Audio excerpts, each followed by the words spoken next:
This is Jason Young, and you're listening to Fascination Street Podcast.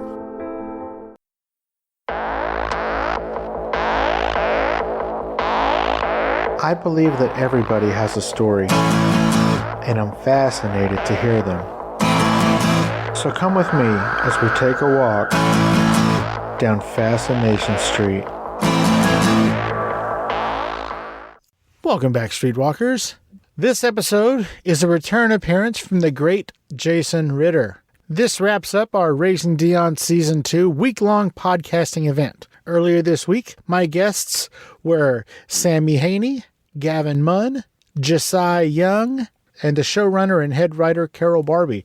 And now, wrapping it up, is the lovely and talented, super nice dude, Jason Ritter. In this episode, we talk about a recent ABC documentary special that focused on his dad, John Ritter, and what Jason's experiences were with that. I give him a hard time because I think it's hilarious, and he probably didn't, but he took it like a sport. We talked a little bit about his family. He is a new dad, and we talked about how that's going, plus how he has spent his COVID. And then finally, we talk all about Raising Dion Season 2. How much fun it is to work on the set with all of these cool actors and actresses, and some of the things that he's excited about for his character in this season. A lot of fun. Jason gets as nerdy as possible, and it is so endearing to listen to Jason get nerdy. Super genuine dude. He's known for this. Everybody knows that he is the nicest dude. He's up there with Tom Hanks and Henry Winkler and things. Don't forget to check out Raising Dion Season 2. The new season is out right now. If you haven't watched Season 1, go back and check it out. It's based on a comic book. It's on Netflix. Everybody's got Netflix. It's super, super dope. And Season 2 is out right now. Get caught up on Season 1, plow through Season 2, and let's see if we can get a Season 3. Let's get those numbers up. This is the final piece of this week-long podcasting event. You are welcome. Thank you so much for tuning in to each and every one of them. I had a blast. And this is the return appearance in my conversation with Jason Ritter. Talk to me, yeah.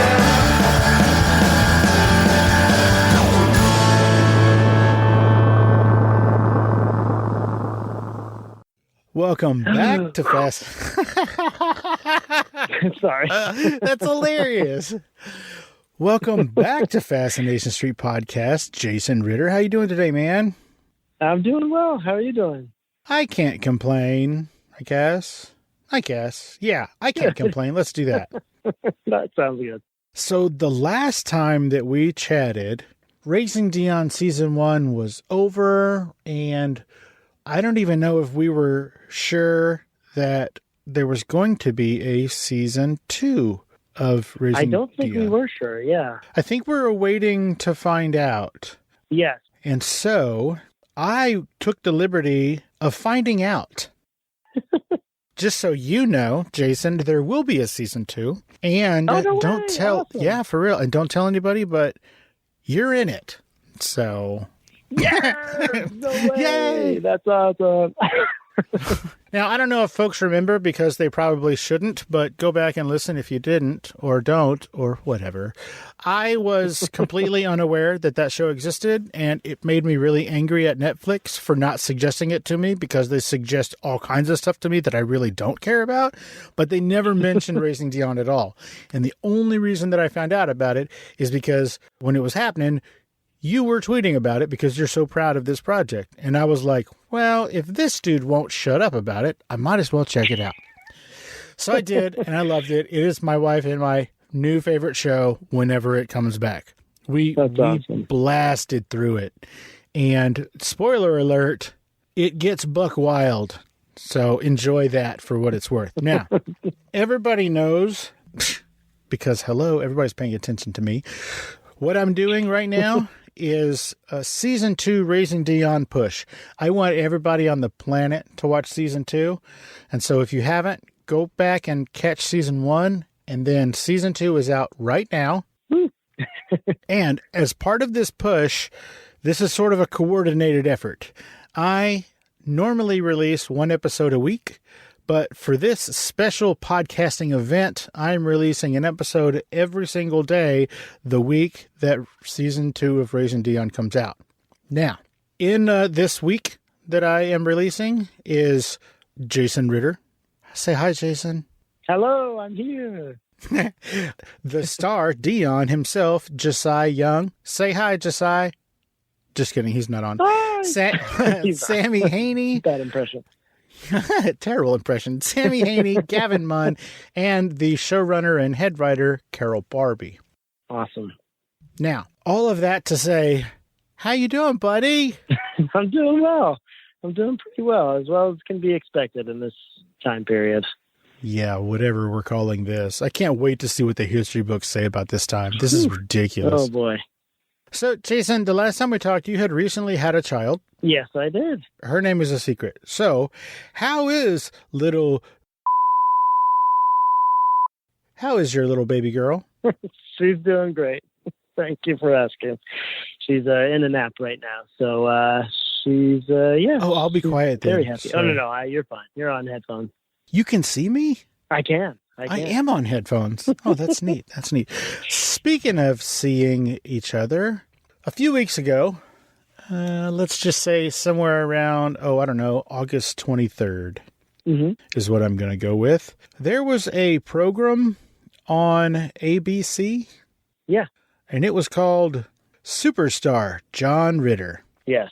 So I guess one of the things that Hulu does, I guess, they all do it. You turn on that app and it says, hey, you should watch this. Mm-hmm. And when we turned it on, it was a big old fat picture of your dad's face. Oh, nice. And my wife goes, oh, hey, there's your friend's dad. And I was like, oh, she means Jason. Because Jason probably doesn't know that we're friends, but my wife thinks we're friends. So I'm like, oh, yeah. That's Jason's dad. And the description said that you were in it. Yes. And you were. And while I'm sure that you spent a lot more time in front of the camera than made it onto the show, I was very disappointed at how much you weren't in the show. Oh, I appreciate that. Maybe they'll release DVD extras. A director's cut. Yeah, exactly. No, I mean, there were so many people in that show. Yeah, there was a ton of folks. Yeah. Noticeably absent was Janet. Oh, yeah. I missed her in that, too. I don't know anything about that. Oh, of course you don't. I would have loved for her to be part of that. I was a little surprised. Well, first of all, I was a little angry that you told that story. You were like, hey, yeah, I'm the only one that's in every episode because see that little boy petting that goat? That's me. And I was like, oh, for shame. He told that on my show. It has been out in the world in several places, I am sorry to say. You better hush your mouth. Like I said, I was surprised to see that Janet wasn't on there and didn't participate maybe, but I was equally surprised that Chrissy did because I was under the impression that there was a little animosity between her and your father, which we're not going to talk about because nobody cares. But I will say, are you okay? Am I okay? Yeah, it seemed, and I imagine that it had to have been a very, very emotional experience. Yeah, it was. Are you all right? Definitely. Yeah, I'm totally all right. I knew going into it that we were going to be talking about it. It's always is sort of more complicated and like when it just sort of surprisingly comes up. But, I was prepared and, they were so nice. I really appreciated everything that those guys did to make me comfortable, and I was really happy with it. And, I knew that everyone who was going to talk about my dad was going to have a lot to say. And so I wasn't expecting everything that we talked about to be in there. And, it was cathartic in a way. I think a lot of the stuff where like really broke down mercifully wasn't in it, which was nice. And so I got to have kind of like a little free therapy session in the studio. Free? They better have paid you. No, I didn't have to pay. But it was nice. And I thought that everybody they interviewed, I thought they did a great job. And, there are so many people who are a part of his life who weren't a part of that special. And, there's only so much you can fit into half an hour. So I don't blame anybody. I don't blame ABC for that either, because you're right. There's only so much you can fit into that time frame. But I am wildly surprised that nobody has made a full-length documentary about him yet, and it's going to happen, I know it. But to your point, I think that everybody who was involved, which there was a lot of folks that, they asked about your father and their experiences with him, they were so respectful and reverential that, this is going to sound dumb, it made me like Hollywood a little bit more. Like, there's really only like a handful of people who have a reputation in Hollywood of being a really good person. Oh. You're on that list Oh. with like Tom Hanks and Henry Winkler and stuff like that. Oh, but man. most of the folks are not, us average fools don't really think that the Hollywood folks are all that kind.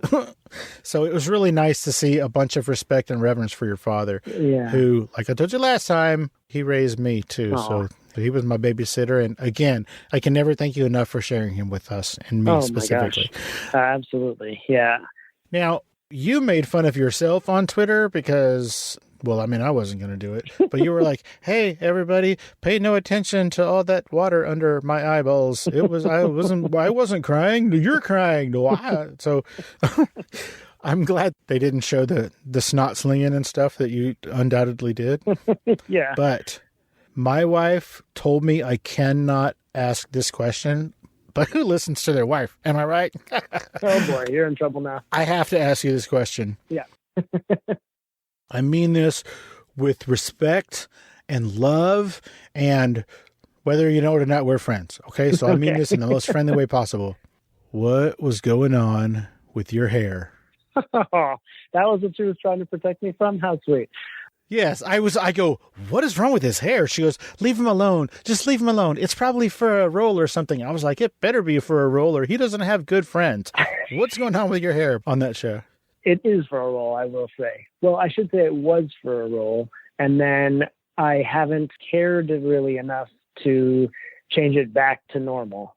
So it's just been sort of sitting around remaining blonde on my head. And I've always had to be kind of dragged to get a haircut, or I just grab a pair of clippers and shave it all off. Well, it's a thing that I don't particularly like thinking about or doing. Like in the pandemic, my hair got, we're still in the pandemic, but in that long period of time before I had any work, my hair just grew and grew and grew and grew and grew and got almost as long as I had it in high school. But, but yeah, I've never been a huge fan of haircuts or hair changing, or I just, I'm not the one who has to look at it all the time. So I kind of forget that it's blonde until I see it. And I did have a moment of like, oh, I'm going to go do this interview. Maybe now would be the time to change it. And then I just forgot. I just was having too much fun with my family. I love it. So I guess Melanie, it doesn't bother her either, I guess, huh? I wouldn't say that it doesn't bother her. I don't think it's her favorite. I don't think it's her favorite in the world. But yeah, I think she'll be happy when it's gone. She tolerates it, I'll say. She doesn't actively tease me about it, but I've had some gently encouraging conversations with her about perhaps switching it up. Well, none of my business, obviously, but you're way too good looking to have whatever that is on top of your head. So knock that off. I appreciate that. I love that you're like, well, it was for a role. And then I was like, well, I'm not going to do anything to my hair until somebody pays me to. I love that. Which is not what you said, but that's what I heard. Yeah, it's mostly laziness. I love it. Well, at least you didn't do something horrific like have a rat tail or something. That'd be terrible. That's true. I did not do that. Although, good idea. I'll tell Melanie, get ready for the next stage. Oh, no. She already doesn't like me, dude. Don't do that. I'm just kidding. She doesn't know me, folks. She doesn't know me enough to not like me. Speaking of Melanie. Yes. You guys live in California, right? We do, yes. Okay, here's why I'm confused. I read somewhere that Melanie went ahead and thanked all of the baby doctors in Atlanta. Was your baby born in Atlanta? She was, actually. At the very end of Raising Dion season 1, she was born. Melanie came out to Atlanta for the last couple of months of her pregnancy after she finished working on something. And then we stayed in Atlanta for a little bit after Raising Dion was over, just to kind of hang out and have some time, some quality time with our new little family. None of my business again, but It sounds like y'all did that on purpose. Like you specifically didn't want this baby to be born in California? No, it just was the luck of the draw. Even before Raising Dion started, Melanie was pregnant. We found out that I was going to get the part, but I said I can't actually sign on to it unless there's some time around this period because she's due while we would still be shooting. And so they made sure that we were all good from that point of view. And then it became clear that maybe I wasn't going to be able to fly home to Los Angeles. So we switched doctors and had it out in Atlanta. Well, that is awesome. Your daughter is like the first generation of Ritters that wasn't born in California in like 5 or 6 generations, right? Well, my dad was born in California, but I think it just goes back too because his parents were both... Tex wasn't there? No, Tex was born in Texas. That's how he got his name. Don't you dare. Make me sound like a fool. What an idiot. What am I, Stoops? Oh, man. When he moved to New York to be in the theater and make a go of it, everyone started calling him Tex because of his accent, and then it just sort of stuck. That reminds me of the very first joke that I read when I was little in a joke book. I love joke books. And it goes like this. Hey, you can call me Tex. Why, are you from Texas? Well, no, I'm from Maryland, but I sure don't want nobody calling me Mary. Oh, yeah. Hilarious. So, there you go. That's why they're funny to first graders. If I find a joke book in a shelf in a house somewhere, I flip through it because every once in a while there'll be a little gem in there. Every very, very once in a while. Yeah. Jason, I think that's probably enough talking about your daughter. Good Lord. I'm not even supposed to mention her, and here I am. Hey, Streetwalkers. Here's a word from our sponsors. You know those popping phone handle things that you see on everyone's phones nowadays? Well, how would you like to put your logo on them? Does your podcast or band need new merch? Do you want to bring attention to your new book or film? Maybe you need something unique for your Patreon or crowdfunding campaign. Then visit thelogopop.com, where you can customize them with the logo of your podcast, band, business, art, school mascot, or whatever else you can think of. These are way more affordable than you may think at thelogopop.com. Mention where you heard this ad and get free shipping on your entire order. Remember, that's thelogopop.com to order your custom popping phone handles. That's thelogopop.com. Let's get back into it. Can you tell me that thing that you were working on that required you to have the worst haircut I've ever seen on you? Well, you've seen it at a grown out. It's been months. When it first happened, it was purposeful, and I don't want to say her name because it's a spoiler, but she did a wonderful job on it. It was a very last minute decision. And so it was like, she came in early and we got it done before that scene had to be shot later that day. It looked better than it looks now. Now it's like... Keep telling yourself that, buddy. In other words, anything that looks bad now is my fault for not keeping it up. Okay. Well, that makes blame sense. her. Yeah. Way to protect her. Yeah, exactly. But I don't know. I mean, I'm not sure if I'm allowed. It's also a little bit of a spoiler thing. So, the only thing that could happen is that part gets completely cut out, and then it looks like I've been lying to everybody, and I actually did this to myself on purpose. But I swear, at one point, I did have to do it for a job. Are we to believe that you didn't do this on purpose? Yes, we are. Unless I can't prove it down the line, in which case people are free to believe whatever they want to believe. Oh, thank you so much, buddy. I love believing whatever I want. You are the greatest.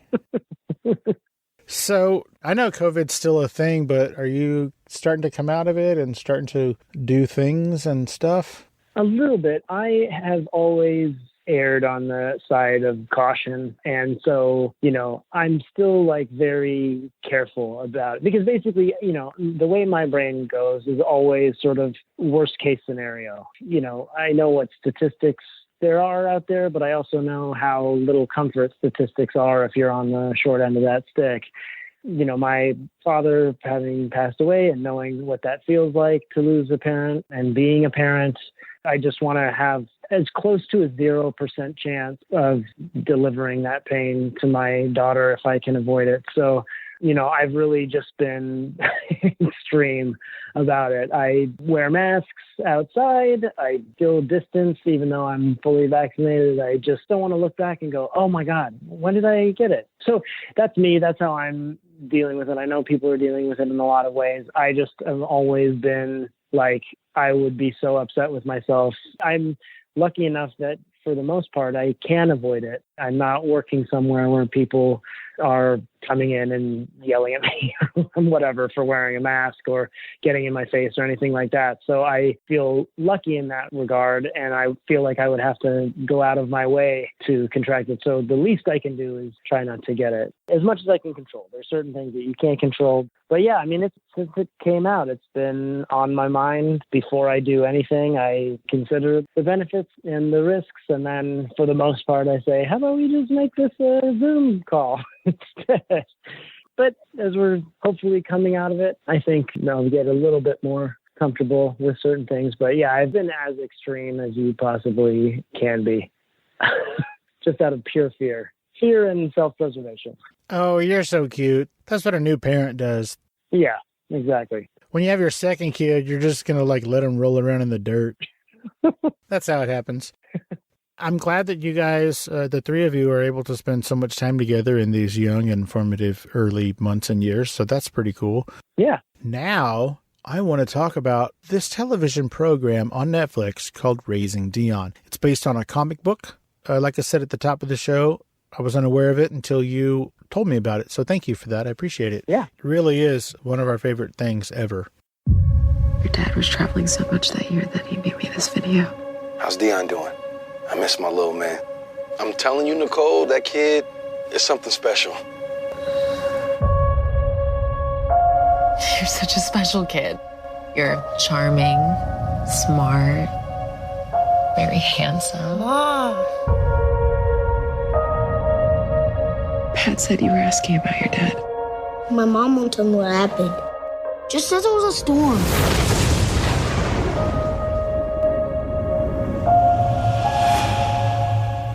Mister! I've got your doll! Man!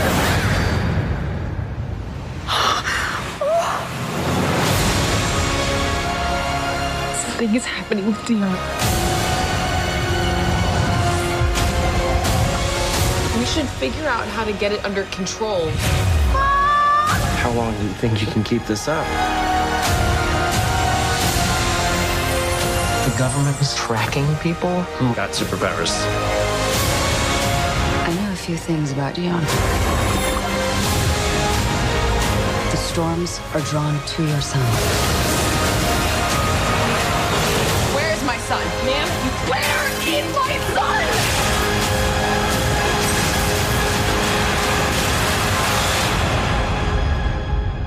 It's you and me. You and me.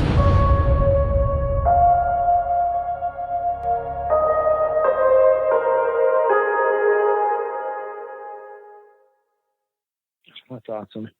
So awesome. So awesome indeed. Now, season 2, Raising Dion. I have already spoken with Gavin Munn, who is apparently his role changes just a little bit in this season where he's not such of a bad guy. The audience is not going to hate him so much this time. Mm-hmm. That little dude is a worker bee because not only is he on Raising Dion, he's also on The Righteous Gemstones, and he is juggling both of those masterful monster hits at the same time. So hats off to that little man. Awesome. Yeah, he's amazing. So Sammy, who plays Esperanza, which is Josiah's best friend on the show, and in real life, it turns out. Yeah. Josiah, Sammy, Gavin, Carol, and now you.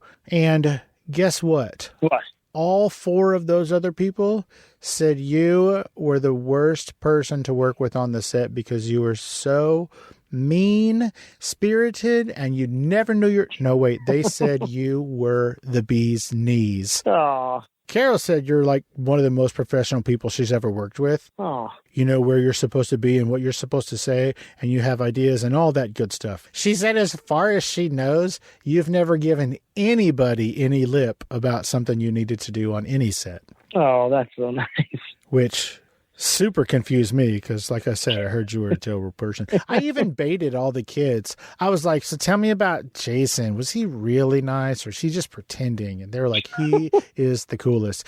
He like plays catch with us. Like when the camera's not rolling or we're waiting for a shot to turn around, he plays catch with us. He plays tag.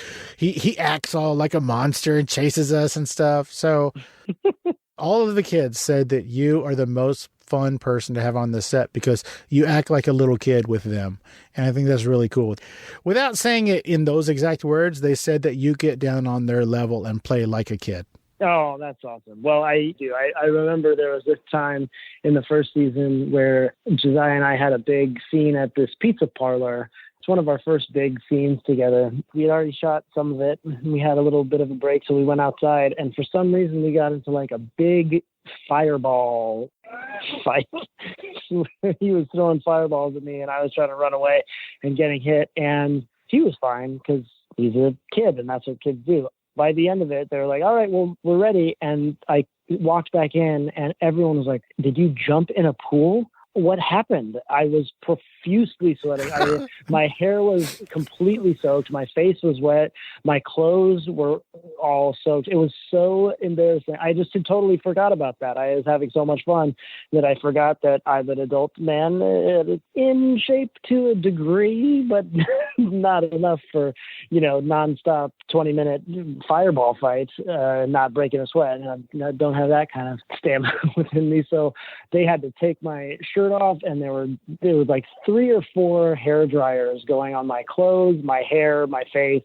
I was very embarrassed that I had created that much extra work for everybody, and that there was a delay because I had been playing so much that we had to dry all my sweat off. So I've been better about that. I pick my moments where I can run around and play like like an idiot. I love that story. That is so fun. I love that you forgot that you were an adult male who was at work. Yeah, exactly. I was just really into that fireball fight. I love it. The kids, they're all super dope and a lot of fun. And I can't imagine how much fun it is to be on the set with those kids. And then you who forgets you're an adult male. And, just getting to play in the sandbox of all that creativity. And I mean, it's comic books with superheroes and all that is the show. This has to be one, and you can say no and I'll cut it out, but this has to be one of your most fun projects to work on, right? How much fun you have on the set at work? Oh my gosh. Yeah. It's so much fun. Everybody that I work with is so sweet and so great. Alicia is such a wonderful lead. She's working all the time, somehow getting it all done, but has such a lovely sort of calming, just sort of in charge energy. And it's just like, she's just the best. I couldn't imagine working with a better lead of a show. She's awesome. And she just knocks it out of the park all the time. So it's a great group of people to work with, and the writing is fun. And then the other side of it that's super fun is just the superhero element. Even though I'm more of a villain, I still get some pretty cool powers, and I still get to, do fun things like that and be in a superhero comic book type world where there are superpowers. And, it's just so much fun growing up and loving that stuff. One of the big thrills is, doing a scene where even if I'm not directly involved, but I'm supposed to be seeing something magical or powerful or some power in use. And I know they're going to CGI all of it in later, or they actually do blow something up or whatever it is. Those are the days where I'm just like, this is the coolest ever stunts and fights and superpowers. And it's just like, I definitely go back to little 8, 9, 10-year-old me watching Superman or Batman or any of those things. Sure. The Bionic Man. I'm with you. Exactly. Has there ever been a time, and it'd be really cool if it was, but I doubt it. Has there ever been a time where you thought it was going to be a CGI effect and then all of a sudden it was a practical effect and it startled you? I mean, there have definitely been times. Like you're throwing a fireball at a car and you're expecting it to blow up in CGI, but it blows up in real life and scares the pants off of you. Well, I've never been caught that unaware because Any good stunt team or explosion team will tell you there's always a million, like, here we go, everybody. Is everybody ready? Is everybody far away? Especially Jennifer Badger, who's the head stunt person for Raising Dion. And also I worked with her on Kevin Probably Saves the World. She's just the best, and her team is so great and so professional. But she would never let it happen where we didn't know an explosion was coming. There have been times where I have been startled just because it's very loud. It's almost, in some ways, the anticipation can get you too, because you're like, okay, here it comes, any second. And then it happens and it's loud sometimes. So that I've been startled by, but I've never not known it was coming. They're too professional for that. You just described every paddling I got when I was in school. There you go. Exactly.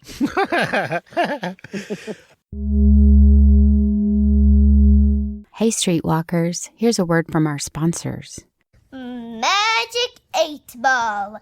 Should people visit disabilityshirts.com? Yes, I am sure. This is Sammy Hooney. I play Esperanza on Netflix's Raising Dion, and you're listening to the Fascination Street podcast. If you're looking for some shirts with inclusive messages, check out my store, disabilityshirts.com. Let's get back into it. All of the kids are super remarkable to speak with and to interview. And, you know, of course, I thank them and their parents for allowing me the time to do that. But I've got to say, that young man, Josiah Young, he is incredible. Oh, yeah. He is one of the most remarkable people I've talked to of any age. Like, you haven't heard it yet, but during the interview, I had to pause 2 or 3 times and be like, are you sure that's the right age? Because you're talking to me like a 19 or 20-year-old or even more. I mean, I've had, 30 and 40-year-olds who were less with it and less prepared and knew less about their craft than he does. So I was completely and utterly impressed by all of the kids, but that little man, holy moly. He's so cool. So respectful. Yeah, and he's more into it. He was super into it last year, and then it's just like, I think even more so this year. I think it sort of dropped in for him that he's Dion. He's, he gets to be this incredible character, this superhero. I mean, how many kids in single digits get to do that? So yeah, he's just amazing. I love him so much. We had so much fun during the first season. I saw him a little bit less this season, but when we did get to see each other, it was really cool. All 3 of those kids are going to go on to be in the business if they want to be, for as long as they want to be. They are so talented and, like I said, just so knowledgeable about what they're supposed to do, and they're taking it all in stride. Gavin was talking about, some of the times that he's had to film, and I think it was on Raising Dion, where it was like raining and 30 degrees outside and everybody was freezing their butts off, and he's just like, well, I mean, this is what I got to do, so I'll get warm later. Like, it's just like water off a duck's back to these kids. They're just like, hey, it is what it is. I said I would do it, so I'm going to do it. Oh, yeah. Also, the 3 of them will get together and make these promos for Raising Dion. They're just like, they're not being commissioned by Netflix. They just love the show. They're passionate about the show. And they're like, let's all get together and we'll film this sketch. And I just love them so much. And the fact that they all take the initiative to do that, it's not just like, hey, it's us, watch Raising Dion. They'll do like a whole thing where they're calling each other and, they're filming it and sending it to each other's parents and they're editing it. And it's just so cool to watch them all do this. I certainly wasn't that motivated when I was their age.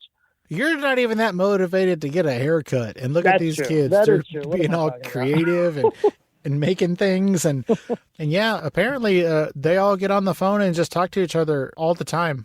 Yeah. Like you did when you were in high school with the girl. They all get on the phone and talk together, like all the time, once or twice a week, they were saying. That's so cool. Yeah, it's a genuine friendship, which is awesome. It doesn't always work out that way. But yeah, they've taken it beyond the stage. And I think you can really see that this season with the 3 of them. They're like a unit. Energy never dies. It just takes a different form. Something weird's going on. We will destroy Dion together. I'm gonna do everything I can to protect him. He's strong. He's stronger than he was. Our army is growing. Run! Run! Not gonna let you hurt my friends.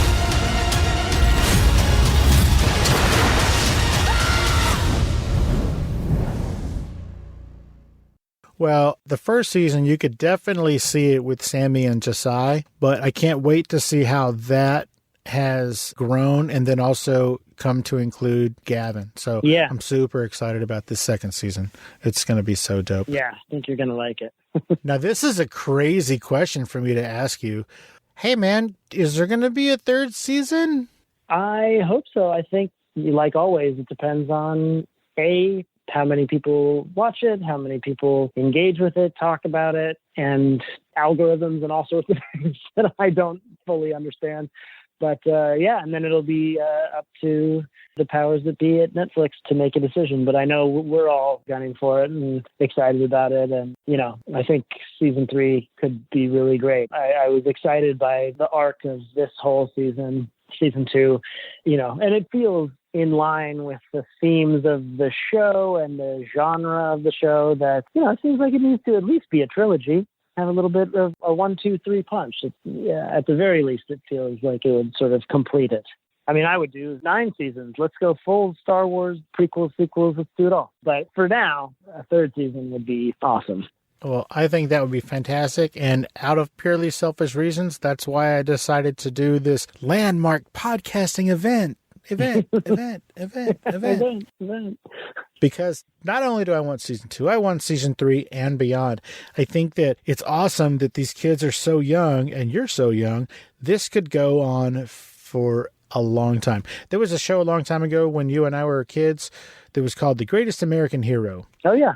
That's the show that most closely reminds me of Raising Dion, because the premise of that show was that this grown man, I believe he was a high school teacher, he stumbles upon this suit, I guess, that was left by aliens, and it's got all these superpowers. And so the entire show is him learning how to use these superpowers because they didn't come with an instruction book. That's right. And so he's trying to fight crime and solve things, but at the same time, he's clumsily learning how to use his powers. And so Raising Dion season 1 reminded me of that only because he was surprised at trying to learn how to use his powers. First he was surprised that he even had powers, and then him and his mom are trying to figure out how to use these powers without getting anybody hurt, namely them. Yeah. And then just like The Greatest American Hero, there's some people who find out that they have powers, and it might not be a good thing for everybody to know that these powers are out there. So exactly. That's what it reminds me of, except that the writing is better, and so is the acting, and obviously the special effects. But, just sort of the essence of it, of stumbling upon this thing and trying to figure it out while trying to still be a regular person. And, that kind of whole thing is what it reminds me of. Oh, yeah. That's the exciting thing about the show. I think that's a perfect example to bring up because I think there are powers that Dion still hasn't discovered within him yet. I think that's one of the things is it sort of seems to be endless, whereas other people in the world of the show seem to have very sort of specific powers, can grow plants or can disappear or sort of one thing. Dion seems to be able to do a number of them, which is exciting. And and it leaves that element of discovery that's really fun where we as an audience are figuring it out with him. Absolutely. We get to go along for the ride, so to speak. Exactly. Are you going to go to nerd cons and things like that? Because, it is based on a comic book, and nerds are comic books and comic books are nerds, and they go to conventions and wait in line for hours to get somebody to sign their nerd comic book. Are you going to nerd, or no? I'm too busy to go nerding. Oh, no. I'm never too busy. I love conventions. I think the first one I went to was one in San Diego. Oh, yeah? There's one in San Diego? What do they call that one? Surprisingly. I love all things con. To me, it feels like a world without bullies or something like that. Like, it's just unbridled joy for stories and characters and costumes and stuff, and no one being like, hey, you think you can pull that off? It's just like all people who love things and are not afraid to show their love for them. And I just like, the first time I went, I really felt like I'm home. These are my people. This is my planet. So yeah, I would love to do that. I mean, I've been lucky enough, a couple of the projects that I've worked on over the years have fit right in at the con. So I love going with a project, but I also just, you know, if I'm in town and there's one happening, I will buy a pass and just go walk around, and it's just awesome. It's so great. I love it. So yeah, if Raising Dion brings us to any of those, I will be there. So you've been to cons as talent and as a spectator? Yeah, both. Yeah.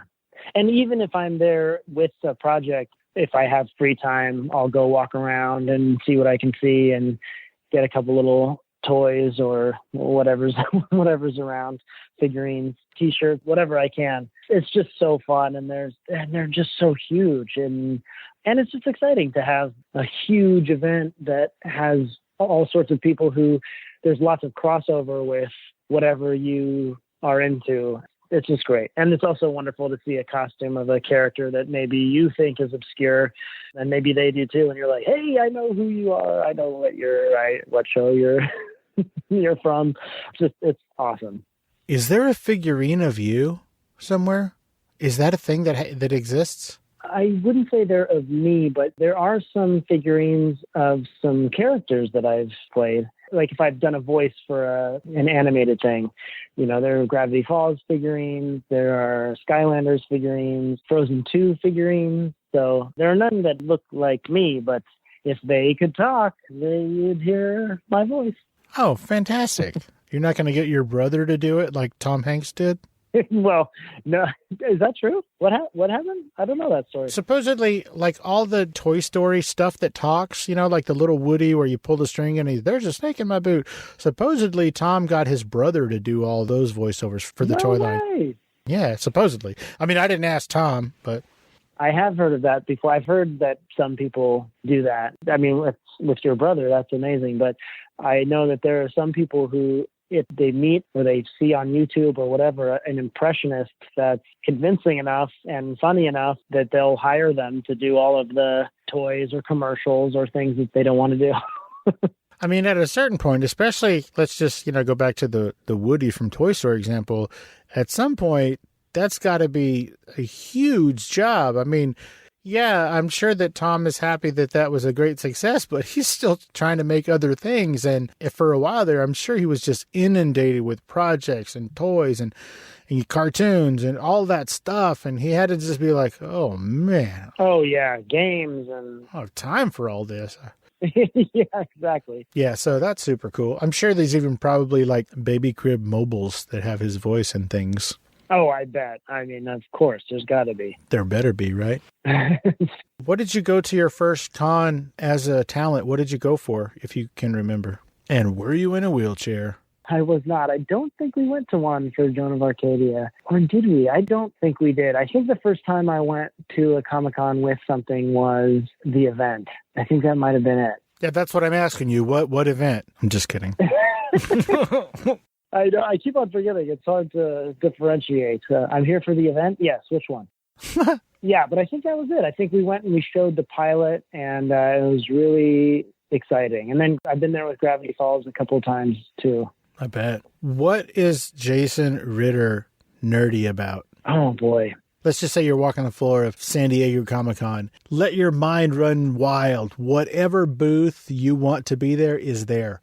What's the nerdiest booth? Like, what are you the nerdiest about that you're going to seek out at San Diego Comic-Con and either get somebody's autograph or meet somebody or buy a figurine or whatever nerd thing it is? What's the thing that you're the most nerdy about? Oh, boy. That's a good question. I mean, for the most part, I'm just sort of wandering around wide-eyed and just looking at anything. And, you know, there are the shows or the movies that I gravitate towards. Attack on Titan is one thing that, you know, will pique my interest. It's an anime based on a manga series. It's awesome. And there's just quite a lot of Attack on Titan cool stuff. And I mean, to be honest, I don't know if this is embarrassing to say, but it's true. Gravity Falls stuff, even though I'm involved, if I see something that I don't have, I just get it. I'm just a weird collector like that. And I love that show so much, and I'm so proud of it. I don't have like a million hats or anything like that, but if I see some cool thing, especially if it's like an artist made it and it's unique, that definitely always catches my eye. I love it. I kind of had a feeling you were going to go with the Gravity Falls. Well done. Yeah. Thank you. It's true. I can't ignore it. I can't pretend I'm someone who I'm not. Even though that is, by definition, your job. That's true. That is true. That is true. Do you have a copy of the Raising Dion comic book? Oh, yeah. Yeah, absolutely. I even have it signed by Dennis Liu, who created it. Whoa. Yeah. How cool is that? It's very cool. He's very involved in the show as well. He directed 1 episode last season, 2 episodes this season. He wrote and directed the short film that he based on the comic books that helped get the show made. He's been doing this and cranking it out, and it's awesome. You know, a lot of people, you know, they'll hear that a show wants their property or something and they'll just sell it and move on. And I just feel so grateful that he's been involved the whole time and making sure that his vision stays intact. And he's just such a nice guy on top of it all. He's really great. And I love that he put this story out there in the world. Well, I think that is awesome. And that's just one more thing that you and your dad have in common. There's not a whole lot of times that a short film is made to help get a feature film made, if that makes any sense. Yeah. That was the story with Billy Bob Thornton and Sling Blade, which your dad was in, and then also, you know, Raising Dion. They made the short film so that they could get the actual full-length feature made. I think that's super dope. That's true. I never put that together. Well, I'm here for you, buddy. I appreciate that. Yeah, I remember seeing the short of Sling Blade. They basically reshot it for the movie because it's sort of that first sequence where he has the monologue. It's like, I think it ends with him being released. And then the feature is obviously that whole first part in the hospital and then what happens after he's released and stuff. Right. But I'm still bowled over by that movie and all the performances in that movie. I just think are so beautiful and it's amazing. Yeah, the short film is as intense as any of it.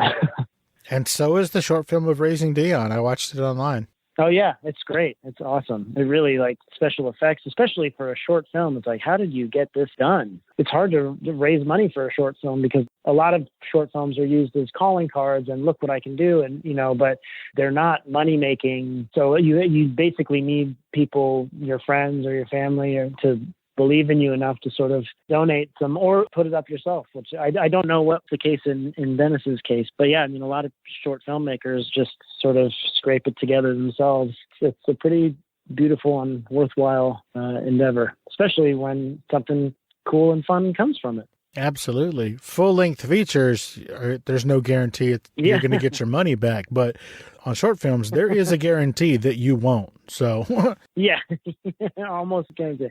Unless it gets to the Oscars or something. Even then, it's barely makes the money back sometimes. Unless it gets turned into something or, like you said, used as a calling card. So, Jason, Mr. Ritter, I cannot believe that I got to talk to you again.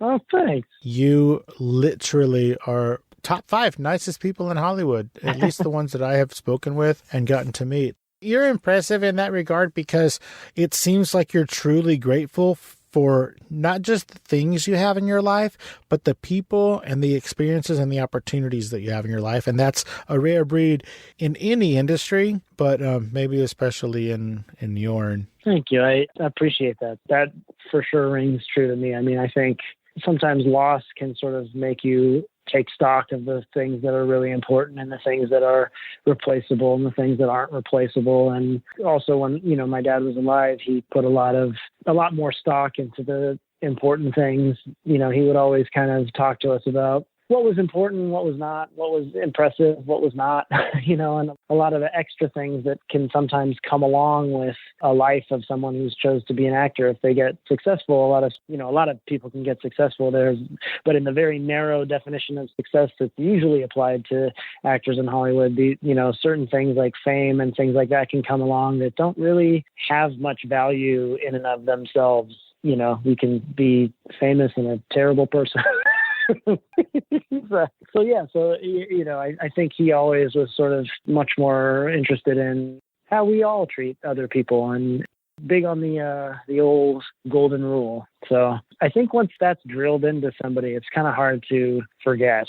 You sort of go, oh, right. So would I like to be talked to like this? No. So why do I think it's okay to talk to this person like this? I love it. Yeah. So that's all. But I appreciate that. That's very nice of you. I mean, I guess it was nice, but I don't really think it was nice because, hey, man, I'm just stating the facts, bro. You can see it on screen and you can see it more when you're doing a thing that you're not doing, like, that's not scripted. Like when you're talking about your dad or when you're doing an interview or whatever, it really comes through how much you appreciate your life and life in general. Jason Ritter, thank you so much for taking the time out of your busy day and your hectic schedule to hang out and let us get to know even more about you on Fascination Street. I really appreciate it. Absolutely. Let's do it again.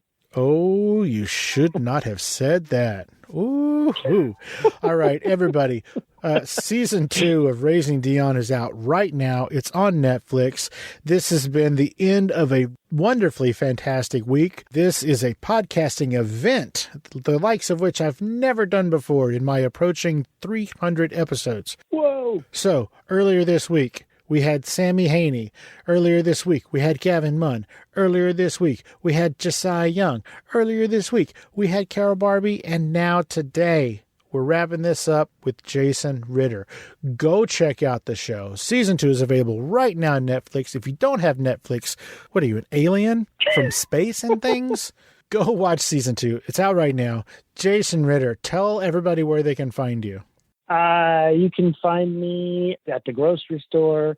Ralph's? Yeah, Ralph's. I'll be at Ralph's. Okay. You can find me on Twitter. I'm at Jason Ritter. On Instagram, I'm at Jason_Ritter. I wish they were all the same thing, but I don't know how people get that. You just the luck of the draw. TikTok, I'm Jason Ritter 1980 because everything is always taken. I'm the last to join, and I pay the consequences. But yeah, those are my 3 main things. Other than Raising Dion, is there anything that you want to promote as we're heading out? Yeah, there's also on Netflix a cartoon called Captain Fall that is either out or not out. And I don't have a date for that as well, but it's coming or it's already here. And then there's another show called Cuddle that's based on the Slumberkins books, a kids show that I'm really proud to be a part of. That should be around soon or now as well. You should do some adult shows. And I don't mean that in the dirty way. I just mean you're doing a bunch of kid stuff. What's going on, bro? Well, Captain Fall is not for the kiddos, I would say. It is animated, but not for the Cuddle or Raising Dion fans, I would say. I think, make sure your mom and dad know you want to watch it before. Maybe you have them watch a couple of episodes before they let you watch it. Oh, nice. Sort of like Bill Burr's F is for Family. Yeah, it's pretty intense. Fantastic. Well, like I said earlier, thank you so much for taking the time out of your busy day. You go tell Melanie and that I said hello. I will tell Melanie, and I'm sure you mean my daughter somehow, but I will tell them that you said hello. Yes, your daughter, whose name is not known. Yes. She's ethereal. Not even to us. Yeah, not even to you. I think it's super cool that y'all aren't. I couldn't even find it anywhere online. There you go. So that is awesome. So make sure you tell Melanie I said hi. That way you can laugh when she looks at you all weird and says, "Who?" with her lovely accent. I will do that. You have a great, great week, and thank you so much. Thank you so much. You too. Have a great day, Jason. You too. Talk to you soon. Bye-bye.